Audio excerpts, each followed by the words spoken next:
Hi, everybody, and welcome. This is Countess. Today's webinar is one in a continuing series of daily online events that I've put together to help businesses like yours and mine deal with the current environment and bring the business community together. This event is live on Zoom. Hopefully, most of you who are watching have joined me on Zoom. We're also simulcasting on Facebook Live and also later in the day today, I hope. I'll be posting this on YouTube, Facebook, and our website. All right, so if you are joining me on Zoom, go ahead and enter in for me where you're joining me from and what your biggest marketing challenge is. Use the Q&A or the chat box, and if you're not sure where they are, move your mouse down to the bottom of the screen. That will reveal a black bar, and you'll see, if you're watching the webinar live right now, you'll see three buttons at the bottom. That's where the red arrow is pointing. Go ahead and throw in there what city you're joining me from and what your biggest marketing challenge is. Here's what I'm going to cover over the next 20 minutes. It's how to do more business with existing clients and customers and your prospects, even in today's environment, by using automation. I'm encouraging you to take notes, but more importantly, go ahead and ask me questions. Are you ready? Let's go ahead and get started. No, by the way, this is a 20-minute version of a 2-hour class. So I'll be going through the material pretty quickly. And if you're interested in the longer version of these events, go on our website. It's thecountessgroup.com. And then check out the Seminars and Webinars tab, and that's where you'll see the upcoming events. So once again, this is how to get new and repeat business with email automation.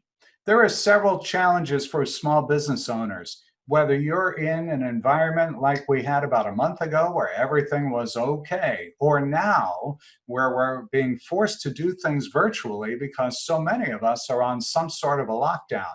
The challenges for small business owners are always finding new customers. We never seem to have enough time. And then the challenge of retaining existing customers. That tends to be number one, number two, and number three. But I'm going to suggest to you that we flip things around. Let's do a shift in focus and do more business by focusing on retaining customers first, then finding new customers. And then not having enough time, that'll be a good thing because it's not having enough time to deal with all the business we've got. Here's what I want to impress upon you, is that gaining a new customer can be 5 to 25 times more expensive than retaining an existing one. 5 to 25 times more expensive to get a new customer. Remember that number. Here's another very important point, is that a 5% increase in retaining your existing customers can bring that number, bring advanced profits down to the bottom line by up to 95%. So consider it double. So what that means again is if you can figure out a way to do more business with your existing customers, you can nearly double your profits. Here's another point. Think about this, especially now. 99% of people check their personal email at least once a day. And if you're able to work from home, if you work for a company and what else are you going to do? Oftentimes you're checking your email. So these numbers are very, very high. What that means is that you need to, as a business owner, be in your clients and customers and prospects inbox. That's where they are, especially now, because they don't have a whole lot else to do. Which leads me to reminding those of you who have attended my workshops in the past that email marketing has the highest return on investment of any marketing tool out there, has for years and years. And by the way, this number of 42 to 1, that's actually higher than it was last year. So email is having a resurgence. My name's Ken Countess. I'm Managing Director of the Countess Group. I've got 40 years as a marketer. I'm in my 20th year helping businesses just like yours as a consultant, helping all businesses grow. Before I became an independent consultant, I worked for big companies as a senior marketing executive. My company is the Countess Group. We've been in business for 20 years. We help businesses just like yours gain an unfair advantage over your competition by teaching you how to target your marketing efforts so you don't spend as much time and money, and you're reaching exactly the audience you're trying to reach. In my 40 years as a marketer, I've really done it all. Targeted marketing, lead generation, brand awareness. Today we'll talk some about marketing automation, corporate communications, PR, crisis communications. And you could put crisis marketing in there too, because when it seems like things are about to dry up on you, that's the time to step up your marketing. Because if everybody else is saying, I don't know what to do anymore, and you know what to do, that'll get you ahead of the pack and enable you to do more business. No joke. I will tell you that our business has actually increased during this crisis. So let's talk about how you use email to get new and repeat business. Let me ask you this question. Is it easier to reach people when you have their contact information or when you don't? Pretty simple answer. So what you can do, and this is what typically has been done, is people will put a static sign-up form on their website, something that might look like this. This is Jack's Barbecue. I like to use them as an example often. Static forms work, but there's a better way to do these things. And that is to have a dynamic form that pops up when they're on your website as they're about to leave your site. I'm sure you've seen this. If you spend any time on the web, you know what this is like. And the thing is that in the past, people would drop in this dynamic sign-up form as soon as someone arrived on their site. Boy, what a turnoff that is, right? So the better bet is to set up these dynamic forms when people are about to leave that page. The technology is smart enough now that you can very simply enable someone to come to your site. They'll be undisturbed while they're on the page, and when they go someplace else, this pop-up form shows up. And we can show you how to do that. Dynamic forms increase email signups by as much as 150%. Now, when you're having people sign up for your form, don't ask them to join your mailing list.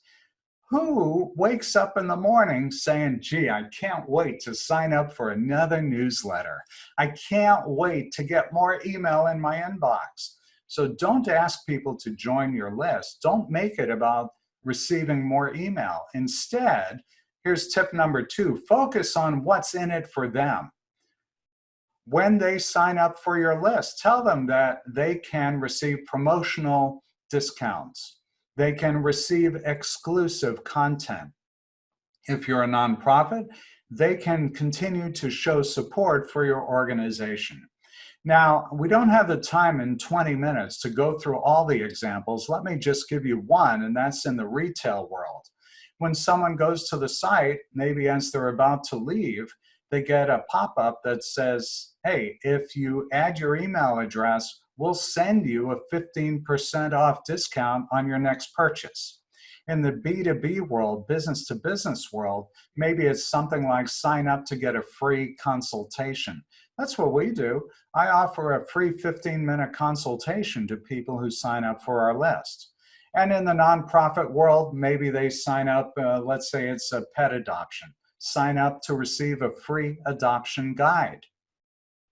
So there are 3 things to remember about your email list. Number 1, obviously you'll do more business with someone if you have their email address. Number 2, those dynamic forms increase signups by 150%.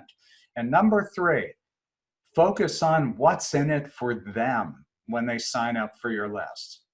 So how do you use email to get new and repeat business? Let's talk about that. First thing is, when someone signs up for your list, what you want to have set up is a welcome email so that when someone signs up, they automatically get an email that's created in advance, and the same email can go out to everybody that signs up for your list. Welcome emails generate more than 300% more revenue.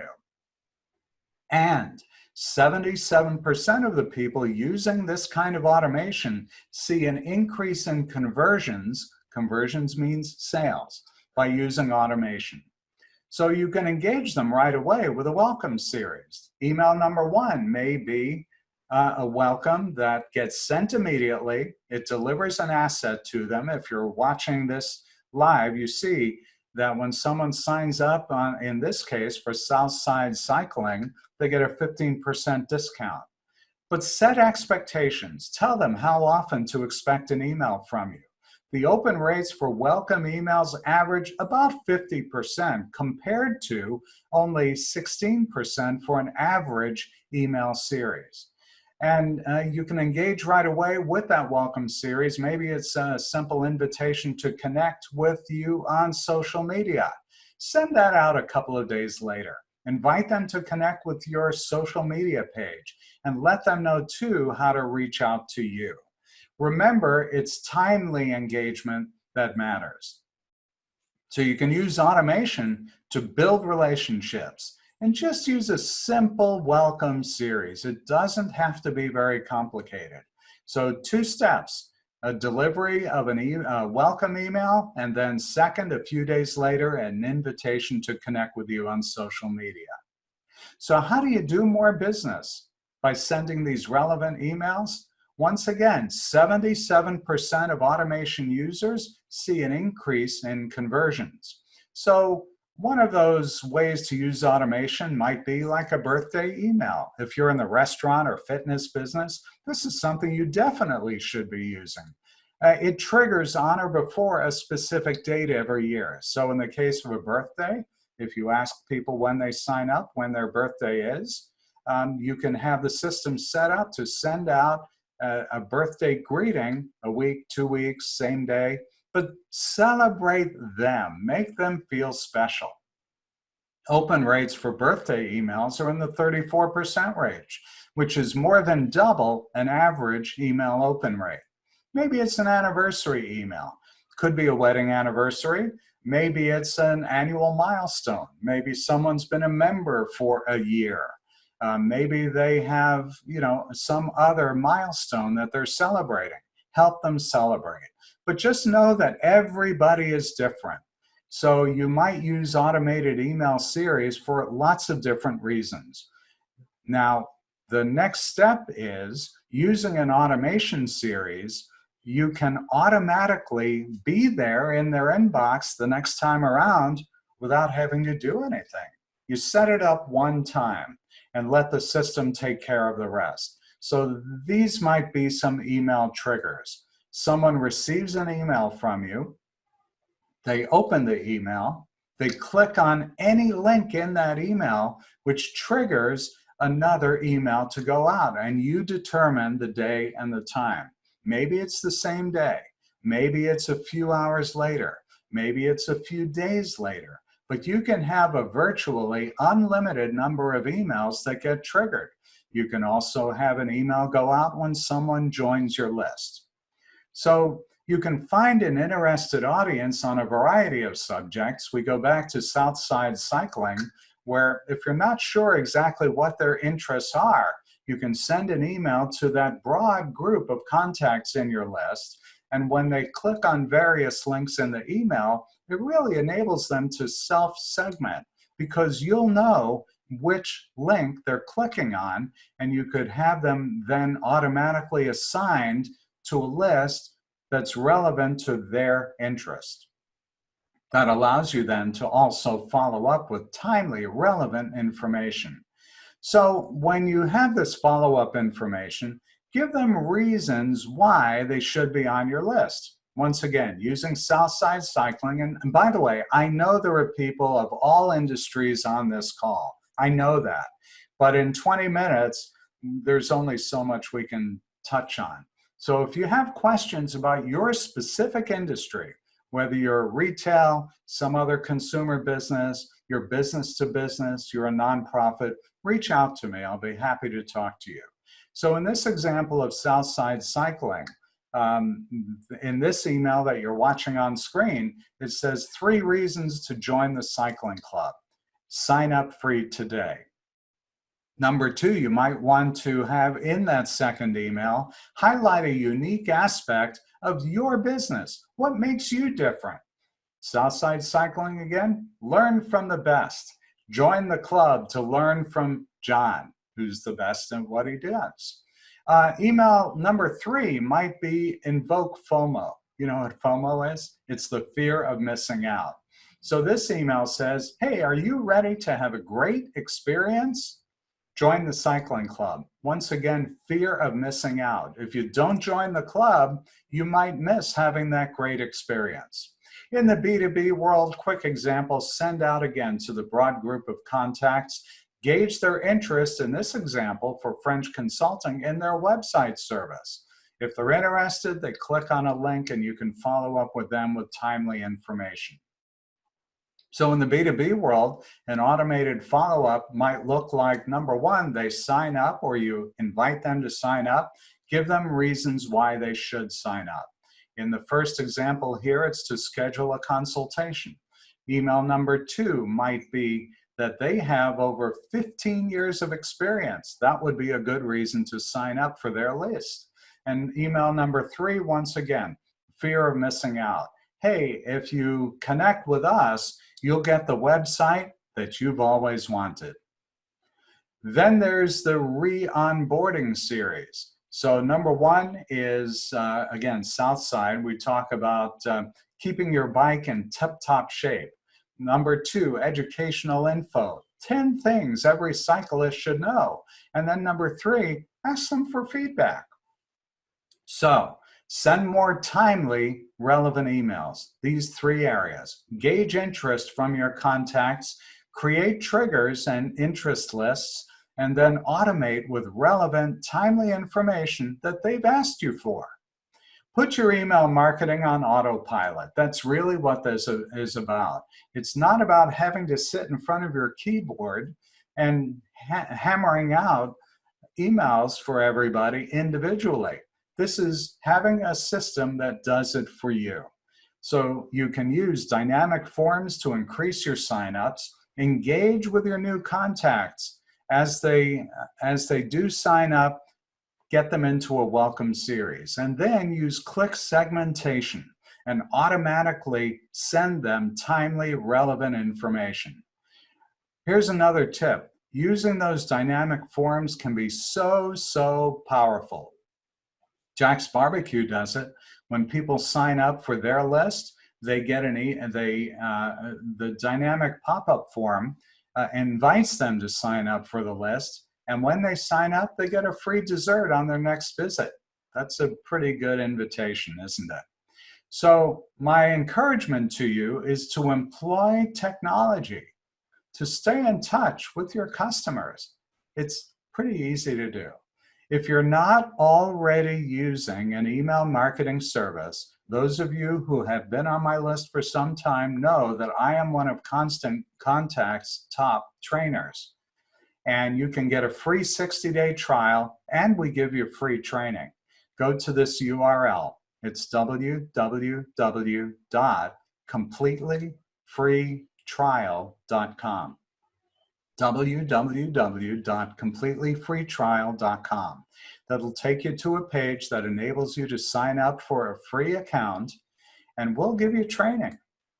And by the way, if you are not yet using a paid version of Constant Contact, you can sign up for that free trial. The URL appears below.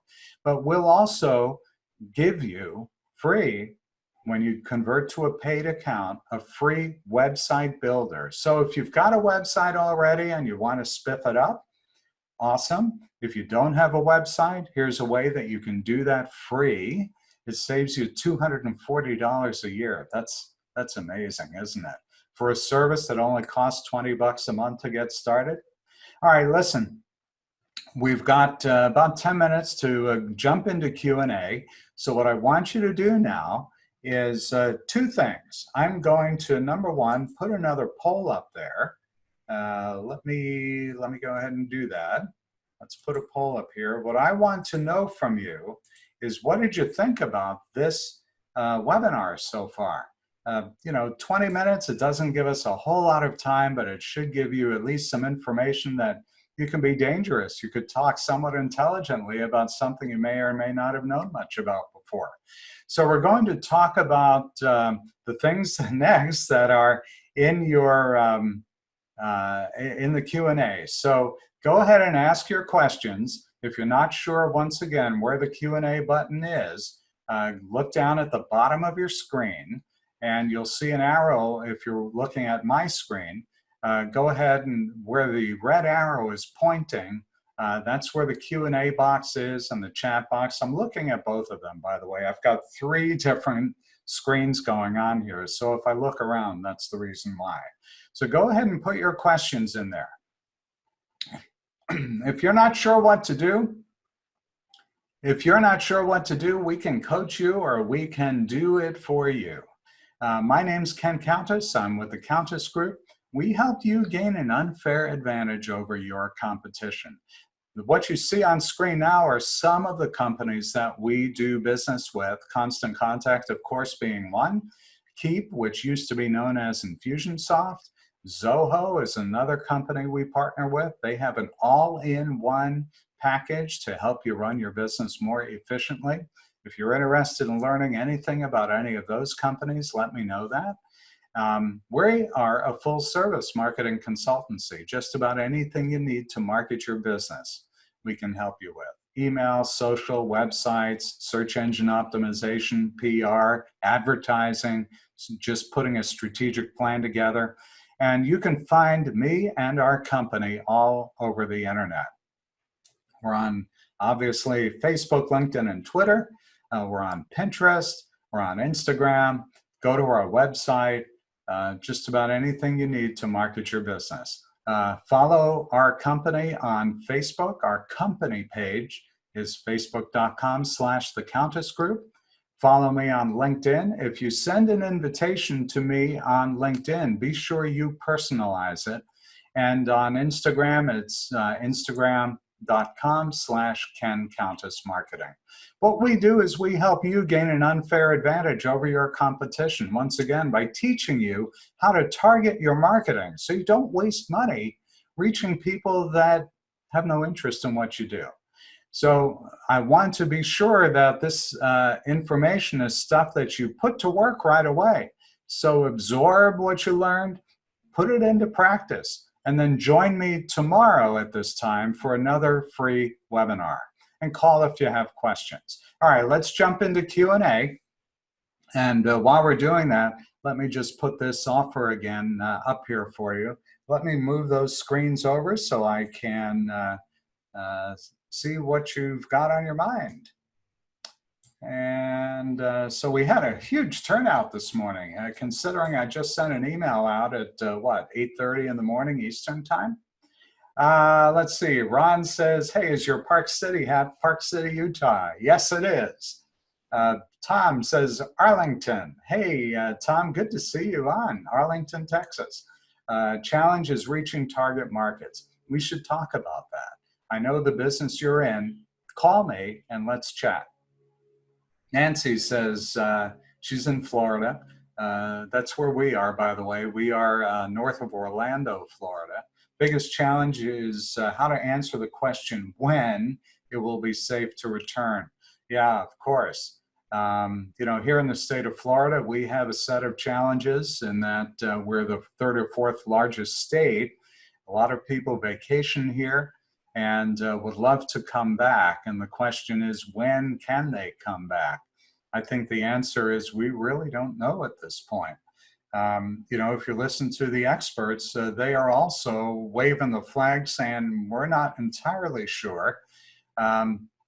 So what you do in a case like that, Nancy, is you send emails out that obviously the question people are asking is, when is it safe to come back? But in the meantime, again, understanding, I know your business, you're in the vacation rental business. You want to give them reasons why they should consider a vacation rental by owner instead of a large hotel chain. Or what are the kinds of benefits of renting VRBO location. And you can, not to say you're sidestepping the question about when to return, because nobody really knows that. But give them reasons why they should continue to consider and book in advance. And among the things you might consider is that you would offer refunds for people who book now but cancel within a certain amount of time. Michael says, thank you, you're welcome. Any stats on email usage by 65 and over Americans? Tom, it's very, very high. There are breakdowns. I do have it. I don't have the number at my fingertips. But 65 and up, the baby boomer crowd, the oldest of the baby boomers is turning 70, 71 this year. And we grew up on email. So the numbers, percentage-wise, for baby boomers are very, very high. William asks, can I share your terrific presentation with my board colleagues? William, absolutely. One thing you might want to do is later in the day today, you'll be able to find the presentation. You'll find a video replay on our website, thecountessgroup.com. Just go to the first tab that says COVID. That's where we have all the webinars that we've done that we have the replays up for. You'll also find it on our YouTube channel. That's youtube.com/countessgroup, and also on our Facebook page. Okay, let's go to the other chat box now.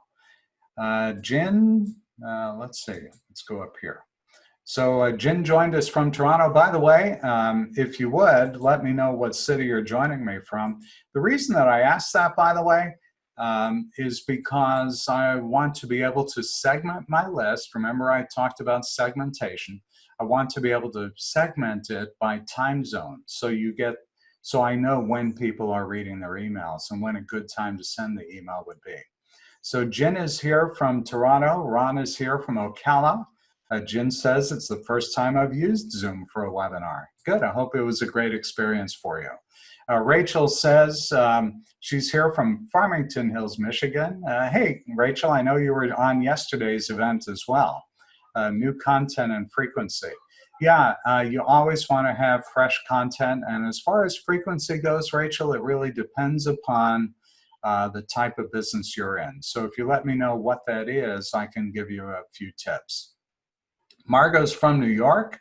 Hey, Margot, glad you're here. I think you were here on one recently. Biggest marketing challenge is creating email content that stands out from the crowd of COVID-19 notices and addresses what potential clients are seeking. Concern is, yeah, okay, creating great unique content. So yeah, this is an important point.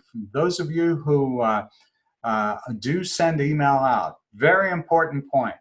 The email service providers and the internet providers are now starting to block or throw emails that have the word COVID or coronavirus in the emails. They're starting to move those emails to spam filters and junk folders, or even blocking them altogether. And the reason for that, and Margot, I'm glad you brought this up. The reason for that is that so many businesses now are trying to take advantage of the situation. It's this fear thing, of course. And they're thinking that if they put the word COVID or coronavirus in their email, that will get people's attention. Well, certainly it does. But it gets to a point where it's overload. And the email service providers and internet providers recognize that. And so to protect us as consumers on the receiving end, what they're doing for us as a service is now moving automatically. Their email filters and spam filters are taking emails with those words in there and putting them in the spam folder or junk folder or marking them undeliverable. That is all happening as well. Okay, Rayanne says, if you have contacts already, how can you segment them into areas? I work in nonprofit sectors. Great question, Rayanne. The way that you do that is you when you send the email out, there are two ways to do it. One way is when you send the email out, have different subjects that they click on. So for instance, let's say in a nonprofit world, let's say that you have a link in an email for donors, right? Donate here. Click here to donate, and you'll know someone was interested in being a donor. Whereas maybe click here to volunteer, or click here to get more information about our nonprofit. So those are three ways that people will be able to self-segment, and that will give you a good read on the people that are already on your list if you're not sure who they are. Terrence says, great as always. Thanks so much. You're terrific. Thank you. Zoom is awesome. Yes, it is, Terrence. Jen says, thank you for the great webinar. I'm in Richmond Hill, Ontario. I'm also an ex-Motorolan. I had been working with Motorola Shanghai in the 90s. We probably met at some point along the way, Jen. I was in Shanghai for Motorola. I probably had been in China at least a dozen times during my 20-plus year career there. So glad you're on here. Thank you. Let's see. So that exhausts the chat box. Let's go back to Q&A. Marianne says, is there a better time to have emails hit inboxes, morning or evening? Marianne, it really depends. Let me back up a step. When everybody was working at a normal 9-to-5 routine, depending on whether you were B2B, business to business, or B2C, or nonprofit, that would tend to dictate when a good time to send an email would be.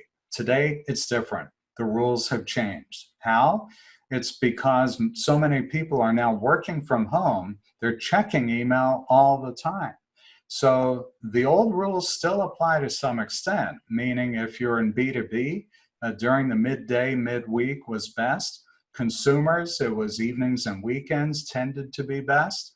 Realtors were Friday afternoons because people would be planning their weekend trips to go visit homes or list their homes or what have you.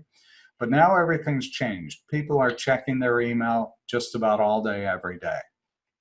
So depending on how, whether your business is local, regional, national, global, that will dictate a good time of day and day of week for you to send an email.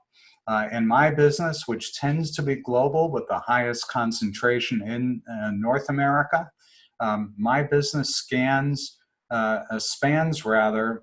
generally speaking, the North American time zones. So let's think about that, excluding Alaska, Hawaii for the moment. It's Pacific, Mountain, Central, Eastern. So when I send an email out, my weekly newsletter goes out typically about 10 or 11 in the morning on Monday, because that catches people who are just getting started on the West Coast, and it's about midday on the East Coast. I do it a little differently for invitations to these webinars. But in today's world, because people are adjusting to a new schedule, that means you have to adjust the way you do your sending too. All right. Oh gosh, I hope I'm saying this correctly. Gosia, I hope I'm pronouncing your name right. Is here from LaGrange, a neighborhood of Chicago. Always helpful to hear your educated advice, Ken. Thank you. You're very welcome. All right, let's see. Margot says, thanks for the update. Glad to hear news. Fear COVID promoting emails have been blocked and consumer protections a key concern. Yes. Jen says, Ken, you mentioned there will be another free webinar tomorrow. Will you send an email notice? Yes, I will. If you go to our website, thecountessgroup.com, and go to seminars and webinars, go to that tab, it'll tell you what the next series of webinars will be. I'm doing these 7 days a week. It's a different topic every day. I don't remember offhand what tomorrow's is. And in fact, we'll be building out the schedule for the rest of the month later in the day today. My assistant and I will be working on that. So I hope you'll attend again, Jen. Let's see. Do you have to have an unsubscribe button? Joanne, if you're using an email service to do mass mailings, yes, you do. And if you're using an email service provider, they all have the unsubscribe button there. And yes, you do need to use it. You need to be compliant with the FTC's regulations. And so you need to give people an easy way to unsubscribe. If you're using, for instance, Constant Contact, it's already built in. When you get emails from me, they're all the way down at the bottom of the screen. It's called Safe Unsubscribe. On the other service providers, and by the way, we do business not only with Constant Contact, but we also work with Zoho and Keep and several other companies as well. Those service providers all have an unsubscribe button to help all of us as marketers be compliant with the government laws. And by the way, the laws are more specific and stricter in places outside the US. Some states have very strict laws now too. California, for instance, does. In Europe, something called GDPR, which is a data protection regulation, and that has different requirements for people as well. All right, I think we've gotten through the questions. I'll keep an eye out for more. Once again, if you go to our website, that's what the main page looks like. That's a scrolling banner that goes through, by the way. And so you'd want to go to the menu at the top of the screen that says Seminars and Webinars, and that'll show you about the next 10 events that we have coming up. Hey, this is Ken Countess, and well, I do this every morning. We do it on Zoom and stream it also on Facebook Live. If you have something you'd like me to cover, go ahead and send it in. Let me know what you'd like me to do for you. This is all in response to the pandemic. Businesses have been hurt. I want to help. So please join me tomorrow morning. Join the rest of the crowd. We'll see you then. Okay, so I do hope that you'll join me tomorrow. The next webinar uses the same link. If you want to learn more about who we are and what we do and how we can help you grow your business, go to thecountessgroup.com. We'll have playbacks available on our website later in the day today.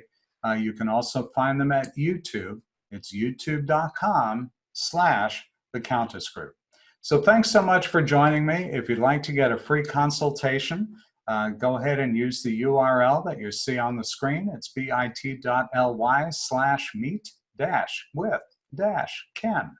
Or you can give me a call at 407-242-4200. Hey, thanks so much for joining me today.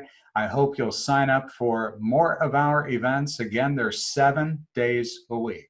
So the URL is thecountessgroup.com/upcoming-events.